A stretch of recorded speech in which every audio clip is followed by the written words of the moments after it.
My fiancé, male 28 years old, and I, female 30 years old, have been together for 3 years. I used to live close to work and used public transportation, but after I moved into his house, which is hours away from work, I bought myself a car since I'm a nurse, and also since there isn't any hospitals close to where we live that I could transfer to. My fiancé's car hasn't been working for close to 2 months now. It requires so much money to get it fixed, and he refused my financial help when I offered it. Instead, he would ask to use my car every now and then, and I agreed as long as it's when I'm not working, and also, since he only uses it for trips to the supermarket, etc. On New Year's Eve, he told me he wanted to use my car to go hang out with his friends and celebrate, but I declined because I had to cover a night shift and needed my car to travel to work. He insisted and even suggested I take the night off or swap shifts with another nurse, but I couldn't do that last minute. I thought he dropped it then, but when I went into the shower and got out, I couldn't find him nor my car. I freaked out and started calling for half an hour, but he didn't answer me. I tried again till one of his friends picked up. I demanded he give the phone to my fiancé, but he said they were out and confirmed that he took my car and told me that my fiancé said that it's better that I skip my shift and he'll be back with my car later. I couldn't take it. I felt so enraged. I had my fiancé on the phone telling him I did not consent for him to take my car to go hang out with friends, and said I'd call the police to get it back if he refused to come back with it. But he didn't take me seriously, so I ended up calling the police, and he and his friends were picked up at the bar where they were hanging out, then were taken to the police department. I got my car from there and still went to my shift. My fiancé was let go hours after I left, and he blew up my phone with missed calls and texts about how I was out of my mind to call the police on him and put him in this situation. I did not respond, but when I got off work the next day, we got into an argument, and he said he couldn't believe I'd do this to him, but I told him he made me do this, to which he responded that I was petty and callous because not only did I ruin his New Year's celebration, but all his friends aren't speaking to him after I put them in this situation as well, and he then kept giving me silence about it. I did consider this a form of theft, especially since he went behind my back after getting a no from me. But he was shocked that I'd even imply that he was a thief and said what's yours is mine and vice versa, so I shouldn't be using the terms theft and stealing. I am one of 4 kids. My older brother P, who I no longer have any contact with, my younger brother J, who is no longer with us, and my youngest sister K. Recently, P's children, 2 girls and 1 boy, all in their late teens and early 20s, reached out to me and expressed a desire to have a relationship. I have 0 contact with their father and swore that I would beat him black and blue if I ever saw him again. My oldest brother P was always the golden child. No matter what he did, my parents always had an excuse for why it was not his fault. Bad grade? Teacher had it out for him. Cheating on every single one of his relationships? Good thing you did it to her before she did it to you. That one was my personal favorite. He also used to torment Jay and I constantly when we were smaller than him, until in high school, when I hit a growth spurt and sprung up to about 6 feet 4 inches and 230 pounds worth of muscle. After that I became the typical jock type. Played football, partied, bunch of friends, etc. Well, my younger brother, Jay, didn't get as lucky and stayed pretty small and scrawny throughout high school and college, only getting up to about 5 feet 8 inches, and didn't have a super active social life. Despite the difference in our schooling experience, I was always very protective of Jay, especially since we were always having to put up with P's bullshit, which stopped once he realized I could pound him into the ground and not break a sweat, as he was also a lot smaller than me at only 5 feet 10 inches. Not much to say about Kay. She was a great younger sister, and P didn't dare mess with her or he would incur the wrath of our mother. So, in the late 90s, Jay met his first real girlfriend, A, and was over the moon about her. He spent every spare moment with her, and when he wasn't with her, he would do nothing but gush about her. I had never seen him so happy. Well, one day, he comes to us, all smiles, and announces that A is pregnant and they are expecting. The mood quickly turned, however, when a week later it came out that A had been cheating on Jay for the duration of their relationship with our older brother P. This broke my brother, and of course P, being the golden shit that he is, didn't even get a disappointed glance from our parents. To this day I have never seen someone look so broken as Jay had looked the last time I saw him. I believe his heartache was only compounded by the fact that my parents basically told him to get over it and be happy for our brother. Well, about a week after this revelation came to light, Jay took his own life. I had never been so sad and angry at the same time in my entire life. Sad that I would never see my brother again, and the pure rage of knowing that this was my brother and parents' fault. During the funeral, P walked in with A and I saw red. Thankfully I had other family there to stop me from doing anything stupid, but I told P that if I ever saw him again, I would kill him. Shortly after that, I cut contact with 90% of my family, with the exception of K and a cousin I had always been close with, because everyone except them wanted to make excuses for my parents and P. Even though my sister was just as crushed about Jay's death as I was and was angry for a long time. She and her then boyfriend, future husband, hit a financial rough patch after graduating college and were forced to move in with our parents. Due to unrelated drama at the time, they couldn't stay with me.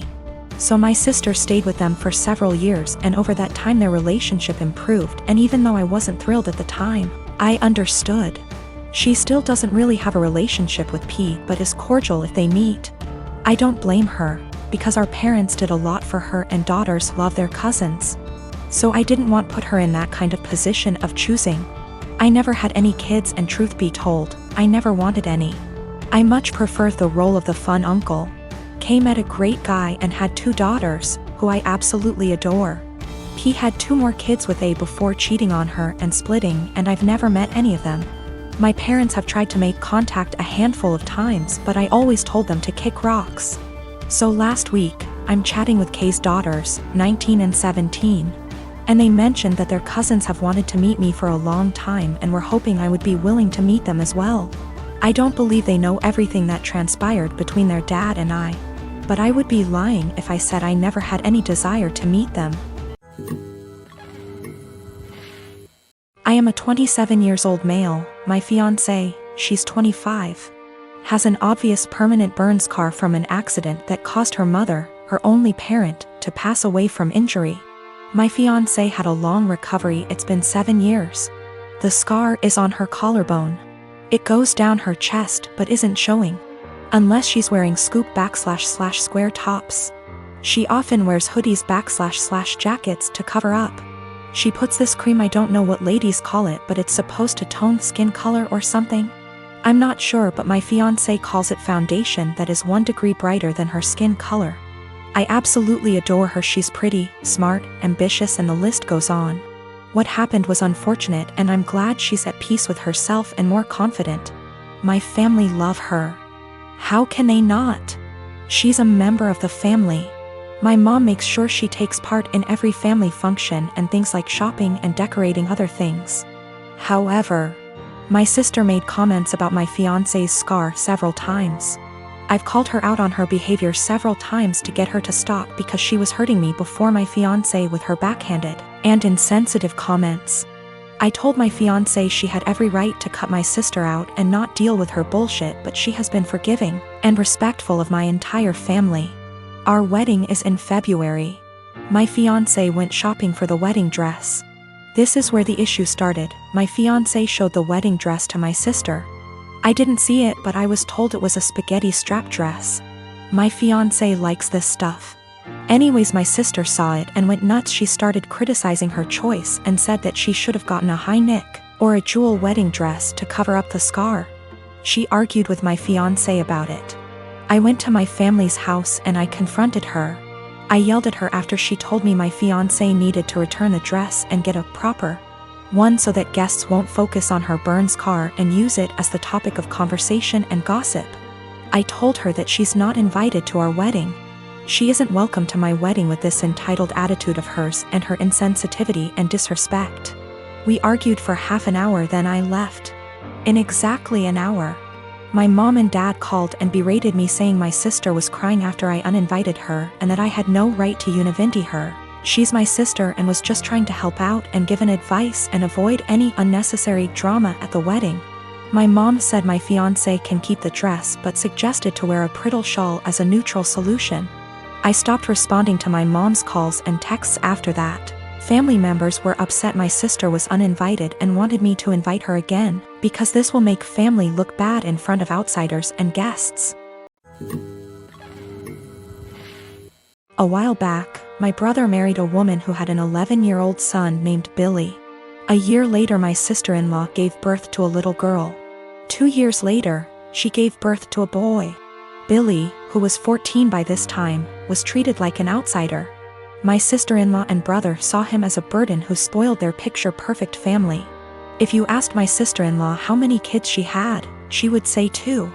Billy started acting out. He got involved with a bad group of kids and started getting into trouble. He started failing all of his classes. He eventually got into drugs and was suspended from school. My brother and sister-in-law were fed up with him. I asked my brother if Billy could spend the summer with me and my husband.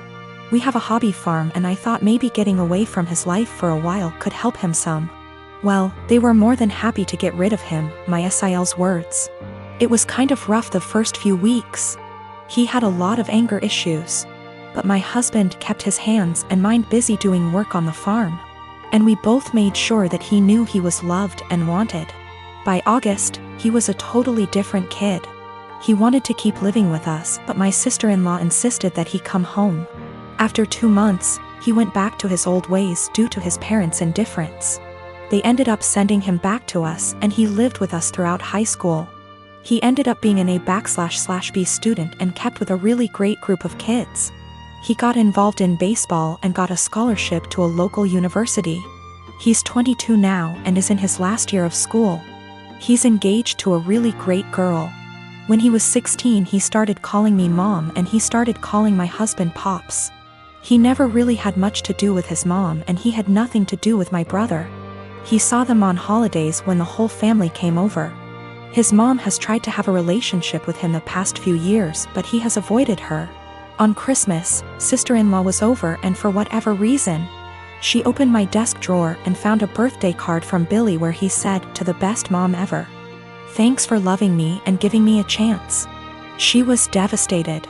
She ended up texting Billy, confronted him and asked him if she would be presented as mother of the groom at his wedding. He told her that he no longer considered her his mom and wasn't even sure if he wanted her at the wedding at all. My sister-in-law is now insisting that I make it clear to Billy that I am not his mother and that he is not to refer to me as such. My brother is also very upset with me. Even my parents are pressuring me to do what sister-in-law wants for the sake of peace. Honestly, I consider Billy to be my son. I count him in with all of my children. I feel like telling Billy not to present me as mother of the groom could possibly be misinterpreted as me saying that I don't feel like he's my son and I don't even want to take a chance of that happening. If he decides to present his real mom as mother of the groom, I will 110% support him. I have zero desire to tell Billy not to call me mom and I absolutely won't do it because I know it would destroy him, and it would kill me. My sister-in-law insists that by not doing it, I'm making it impossible for her to have a relationship with him and I'm being selfish. I have talked to Billy about it some. He doesn't like to talk about his mom at all. He basically just said that he doesn't see her as a mom and has for sure decided he doesn't want her at the wedding. I understand and respect that.